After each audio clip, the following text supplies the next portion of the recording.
Hallelujah.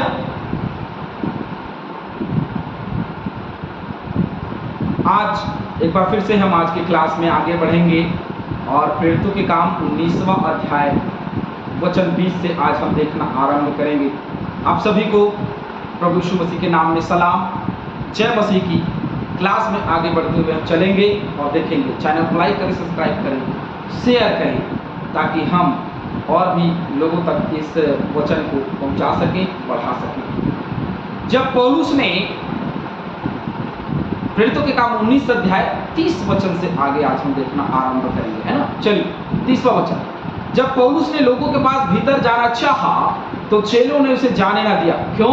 क्योंकि रंगशाला में उन लोगों को पकड़ करके ले जाया गया है, उसके सहपाठी मित्रों को ले जाया गया है ना। और ये चाहता था कि वो जाए और वहां जा करके उन लोगों को क्या करें, छुड़ा ले, उन लोगों को छुड़ा ले। किसको? गयुस और स्तिरखुस को, है ना। ये जा करके उनको छुड़ा ले या उनके साथ में जाए, ये चाहता था। लेकिन और चेले थे जो उसके साथ में, जिन्होंने उसको रोका और भीतर जाने ना दिया।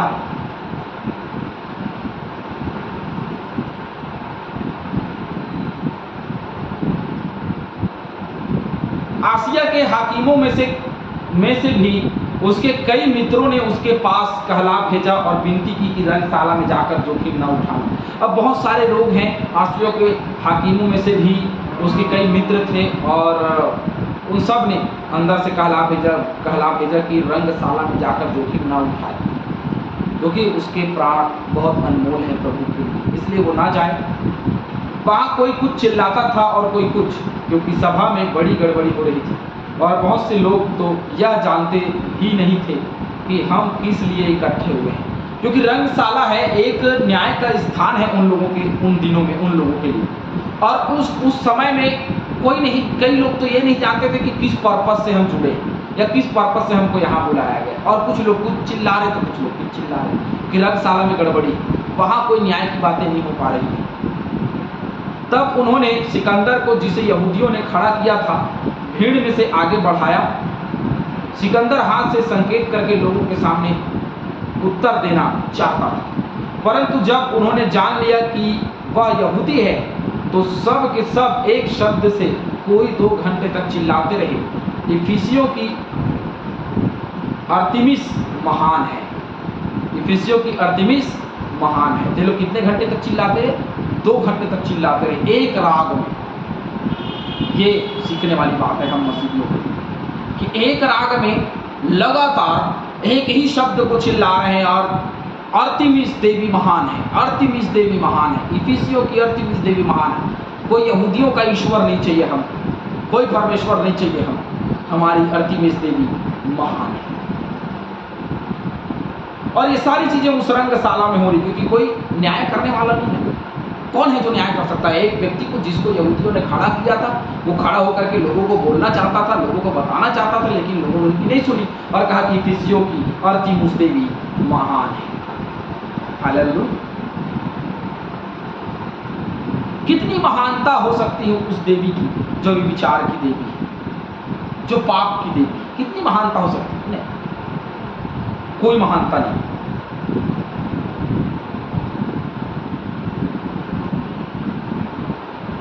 पैंतीस पर, तब नगर के मंत्री ने लोगों को शांत करके कहा। अब नगर में एक मंत्री है जिसने शांत करके कहा, हे इफिसुस के लोगों, कौन नहीं जानता कि इफिसियों का नगर महान देवी अर्तिमुस के मंदिर और जूस की ओर से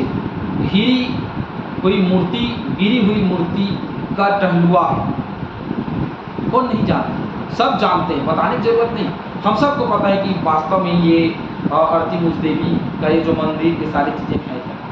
फिर तो 18 को 19 पर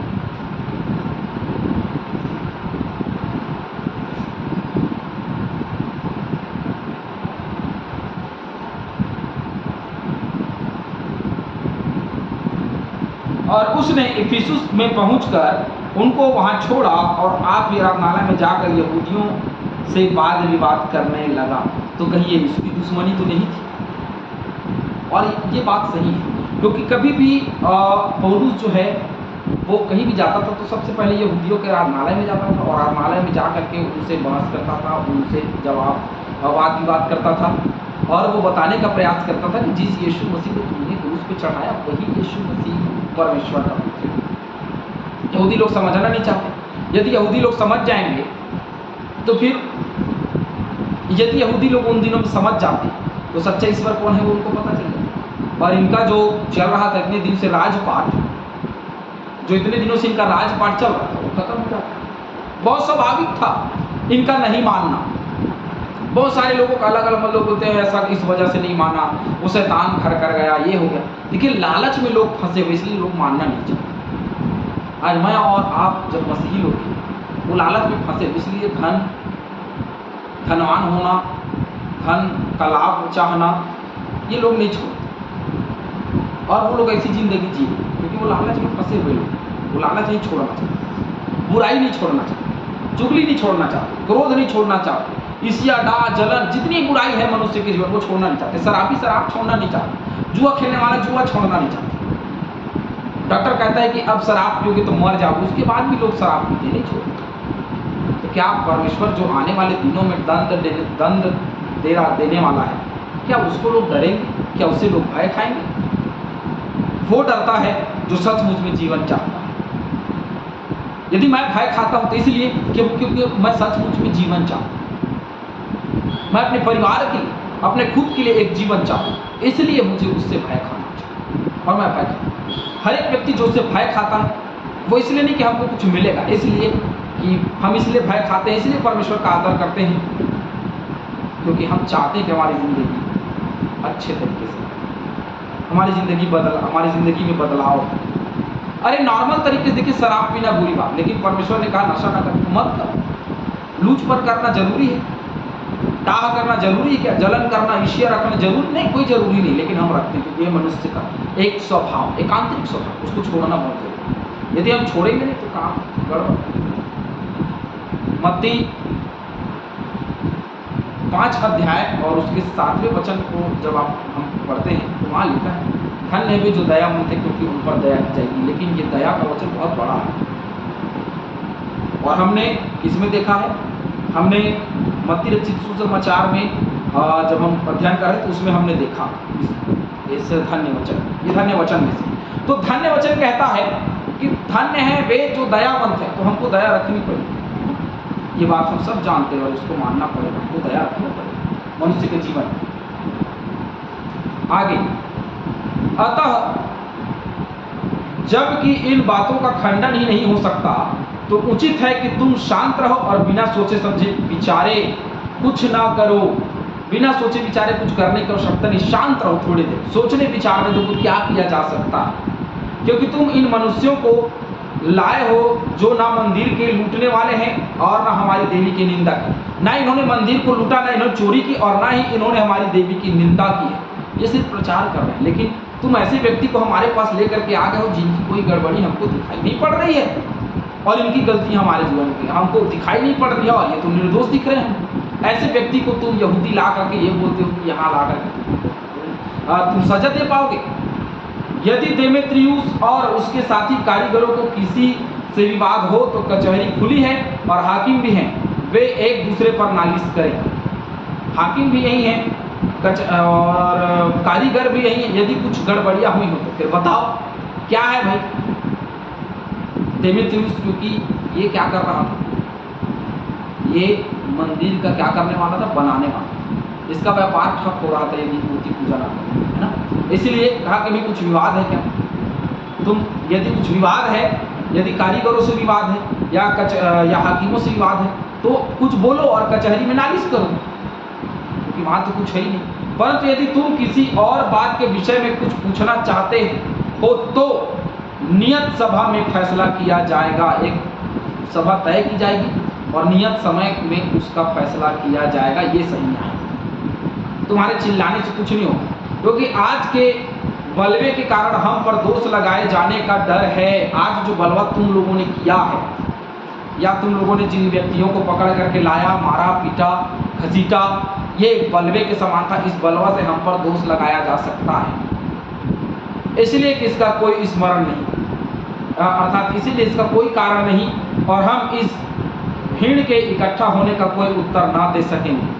ये जो भीड़ इकट्ठा हुई है यदि उत्तर मांगती है, इस भीड़ का हम उत्तर नहीं दे सकते। मंत्री ने कहा, उस नगर के मंत्री ने कहा कि भाई हम उसका उत्तर नहीं दे सकते, ये तो निर्दोष दिख रहे हैं हम, इन्होंने कभी हमारे देवी की निंदा ही नहीं की। तुम कहते हो कि अड़तीमुख देवी महान है, लेकिन इसने तो कभी निंदा नहीं की, और ना ही इन्होंने कोई बलवा किया या वाद विवाद किया, कोई लड़ाई झगड़ा किया, ना ही इन्होंने मंदिर को लूटा। फिर कैसी गड़बड़ियाँ हैं, फिर कैसी गलती है इसकी? हम इन पर कोई कारण नहीं पाते हैं कि इनको सभा में घसीटा जाए और उनके विरुद्ध में कुछ दंड सुनाया जाए। और ये बलवा जिसके कारण हम बदनाम हो सकते हैं, जिसके कारण हम पर दोष लगाया जा सकता है कि तुम लोगों ने निर्दोष को क्या कर दिया, अपने कचहरी में दंड दे दिया। और इफिसुस नगर, मैंने पहले बताया, इफिसुस नगर एक व्यापारिक नगर था, और यदि दोष लग जाता तो लोग व्यापार करना बंद कर देते। वहाँ ये लोग चाहते थे कि किसी प्रकार का दोष न लगे वो नगर में, और बड़े अच्छे तरीके से सारा धंधा जो है वो चलता रहे, सारा राजपाट जो है उनका चलता रहे। बहुत स्पष्ट था। और यह कहकर उसने सभा को क्या कर दिया, विदा कर दिया, जाओ भैया चले जाओ, क्योंकि इसमें कोई कारण मुझे दिखाई नहीं पड़ रहा है और मैं इनके जीवन में कोई गलती नहीं पा रहा। फिर तो तेरा कसम।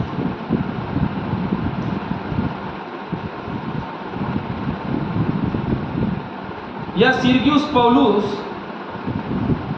सूबे के साथ था जो बुद्धिमान पुरुष था। उसने बरनबास और शाऊल को अपने पास बुलाकर परमेश्वर का वचन सुनना चाहा, परंतु इलीमास उन्हें ने, क्योंकि यही उसके नाम का अर्थ है, उनका सामना करके सूबेदार को विश्वास करने से रोकना चाहा।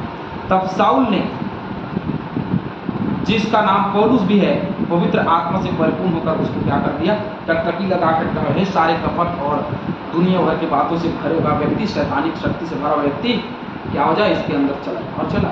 इसलिए उनको भी बड़ा नुकसान हुआ था। इन्होंने भी कचहरी में लाया, और कचहरी में, क्योंकि उनका नुकसान हुआ ना। यहाँ तो कोई नुकसान नहीं है, यहाँ तो कुछ बोला ही नहीं इन लोगों ने, ना ही कोई कुछ लूटा है इन लोगों ने, ना ही तुम्हारे विरुद्ध में कुछ बोला है, तो फिर तुम क्यों इनको लेकर के आए? यदि पौलुस आता तो गड़बड़। क्यों? क्योंकि पौलुस वाद विवाद करता था। कहाँ? आराधनालय। इसीलिए तो आसिया के हाकिमों में से बहुत सारे लोगों ने कहा कि भाई पौलुस मत आना, गड़बड़ हो जाए, यहाँ आने का जोखिम मत उठा, क्योंकि यहाँ आप जब आओगे तो आप पर दोष लगाया जाए और बहुत सारी समस्या आपके जीवन में हो सकती है। इसलिए आप यहाँ मत आइए, बाकी चीज़ें जो है बनेंगी।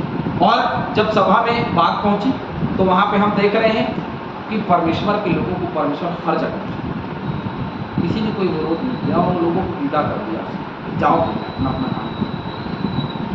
कोई दोष नहीं है, उसको जबरदस्ती लाए हो और तुम चाहते कि उसको दोष लगाओ, नहीं, चले जाओ यहाँ से और अपना अपना काम करो। इस प्रकार बोल करके उसने सबको क्या कर दिया, विदा।